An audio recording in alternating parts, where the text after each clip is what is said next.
At ang hardcore hotties, tiktokeries na rin. Kagaya na lang ng binatang ito na pagkatira ng bola, sabay titig at pa-cute sa camera.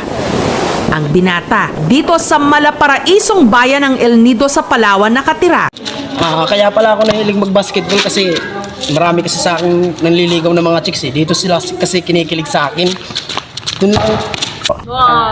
Ang pamilya ni Jeremiah into vlogging daw talaga. Kung siya nakikita pa nagtatry na siya ng buhok, naalala ko yung Jumong.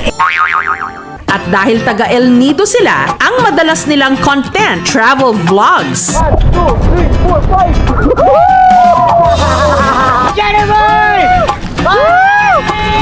Pero si Jeremiah, hilig daw talagang mag-basketball. Na bonding din nila ng kanyang daddy Gio. Proud ako kay Gio kasi focus siya dun sa ginagawa niya. Tsaka makikita mo talaga na ginagalingan niya palagi sa lahat ng ginagawa niya sa buhay. Pag busy si daddy, minsan nakikipaglaro siya sa akin.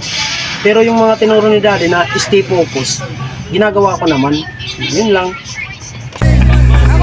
Noon pa man, kilabot na raw talaga ng inter-school basketball competitions at city meet si Jeremiah, captain ball ng kanilang koponan at minsan na ring naging MVP o Most Valuable Player. Ang bahagi ng kita ni Jeremiah sa kanyang vlogs, itinutulong niya sa kanyang mga kaliga. Gusto ko po makatulong po sa kanila. Ang inspirasyon ni Jeremiah sa kanyang paglalaro, ang kanya raw mismong fans.